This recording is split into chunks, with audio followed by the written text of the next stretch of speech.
Assalamualaikum dan salam sejahtera. Bertemu lagi dalam channel The Kai 9000. Saya Kai dan untuk episod kali ini saya akan tunjukkan kepada anda beberapa alternatif kepada website WeTransfer.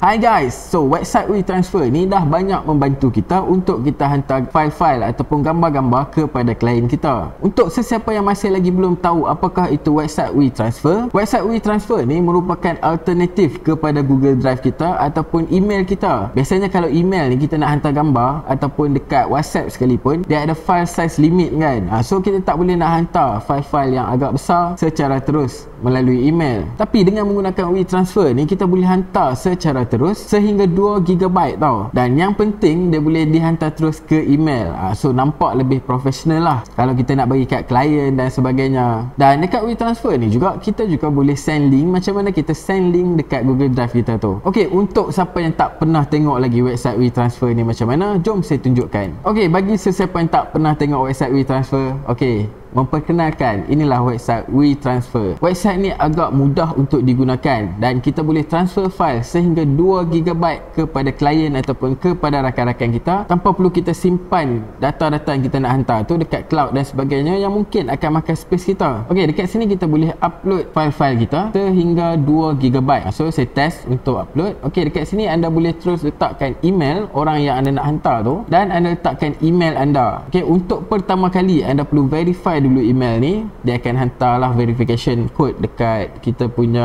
email. Selepas tu barulah file ni akan dihantar kepada resipien kita. Okey, bagi yang tak nak gunakan email, kita juga boleh dapatkan transfer link dekat sini.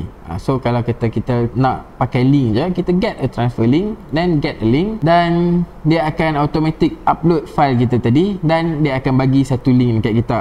So link ni kita boleh bagi dekat kawan kita ataupun dekat customer kita dan dia orang boleh download file tu dalam masa 7 hari. Selepas 7 hari dia akan dipadamkan terus daripada sistem. Okey, macam mana pula kalau anda nak hantar file yang melebihi 2GB? So anda perlu subscribe dekat plan WeTransfer ni lah kan. So kita tengok pricing. Untuk Pro USD $10 per month. Maksudnya sebulan lebih kurang RM40 macam tu lah kan. Tapi kalaulah file yang anda nak hantar tu melebihi 2GB lah, baru anda perlu subscribe. So dalam video ni saya nak bagi alternatif lain yang mungkin anda boleh gunakan kalaulah file anda tu tak melebihi 10GB dalam sekali transfer. So ada alternatif lain daripada website WeTransfer ni sebenarnya yang kita boleh guna, yang kita boleh hantar lebih daripada 2GB. Okey, jom kita tengok. Website yang pertama, filemail.com. Okey, filemail.com ni anda boleh hantar sehingga 5GB tanpa anda perlu register ataupun subscribe kepada mana-mana plan lah. Okey, sama juga macam WeTransfer tadi, kita boleh send as email dan juga kita boleh send as link.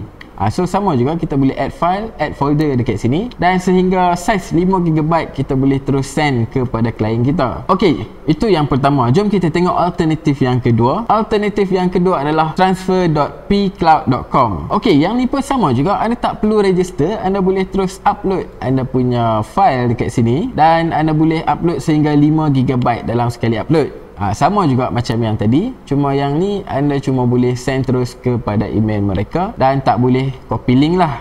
Okey, macam yang dua tadi anda boleh hantar link, tapi yang ni terus hantar ke email. Okey, masukkan email resipien, kemudian masukkan email anda dan message anda, kemudian hantar je. Okey, simple. Okey, jom kita tengok alternatif yang ketiga pula yang anda boleh gunakan adalah transfernow.net. Okey, untuk transfernow.net ni jom kita tekan start. Anda boleh terus pilih anda punya file. Okey, dekat sini ada send file dan juga create a link. Okey, jadi ada dua option juga macam yang tadi. So kita boleh hantar melalui email dan kita juga boleh dapatkan link je dan kita boleh bagi melalui WhatsApp. Senang je. Okey, tapi kalau untuk option yang pro, anda boleh buat lebih lagi kat sini. Anda boleh letak password, anda boleh dapatkan notification kalau klien anda tu download ataupun rakan anda tu download. Kemudian anda boleh schedule transfer. Ni lagi best. Anda nak hantar malam ni ataupun anda nak hantar esok, anda nak hantar email tu mungkin seminggu ke depan, so anda boleh schedule dia dekat sini. Cuma ini adalah untuk program yang berbayar lah, bukan untuk program yang free. Anda juga boleh setkan maximum number of download. Okey, mungkin file tu adalah file-file yang penting kan, anda nak orang tu download sekali je. Okey, anda boleh setkan dekat sini. So memang lagi advance lah yang ni. Okey, itu saja untuk transfernow.net. Okey, kita ke website yang seterusnya, iaitu website yang keempat, WeSendIt. Okey, bunyi macam WeTransfer. Ni WeSendIt. Okey, jom kita accept dulu. Okey, dekat sini sama juga macam WeTransfer, kita boleh masukkan email penerima, email kita, message dan juga file kita. Sama juga up to 5 GB. So kita boleh letak sampai 5 GB untuk yang free ni tau. Okay, dan kita boleh send email ataupun kita boleh dapatkan link. So sama aja, tak ada apa beza untuk ni. Okay, jom kita ke alternatif yang terakhir. Alternatif terakhir adalah send-anywhere.com. Okay, yang ni agak menarik tau, sebab anda boleh send data-data ataupun file-file anda tu sehingga 10 GB. Saya rasa send anywhere ni dah cukup pun untuk kegunaan harian kita, sebab siapa yang nak hantar lebih daripada 10 GB file kan? Jarang lah. So dengan adanya send anywhere ni, dengan plan yang free je pun anda dah pun boleh hantar sehingga 10 GB file. So cumanya dia unik sikit yang ni. Okay, kalau anda tekan yang send ni, tambah ni, anda boleh masukkan anda punya file. Kemudian ada 3 option dekat sini. Dia ada direct, ada link, ada email. Okay, cuma link dan juga email ni anda perlu sign up dulu, anda perlu register, kemudian anda kena sign in baru anda boleh gunakan. Okey, tapi yang bestnya yang direct ni. Okey, kita tengok transfer, direct dan juga kita tekan send. Apa yang dia akan buat? Okey, ni dia akan keluar ads dulu lah. Okey, kita skip. Okey, apa yang dia akan buat? Dia akan bagi kita 6 digit key number ni. Okey, 6 digit key number ni, orang yang nak terima dia perlu masuk ke website sendanywhere.com. Kemudian dekat bahagian receive ni, dia perlu masukkan 6 digit key number tu. So selepas dia masukkan 6 digit key number tu, kita boleh download secara real time tau. Okey, kita yang hantar ni dan dia yang masukkan number code tu, dia dan kita akan download secara real time. Yang ni lagi senang sebab kita dah tahu dah orang yang kat sebelah sana yang tengah download tu automatik akan dapat file tu dan dia mungkin tak akan terlupa untuk buka lah kan. Kadang-kadang kita send link ni, orang terlupa untuk buka, dah tiba-tiba dah seminggu link tu expired.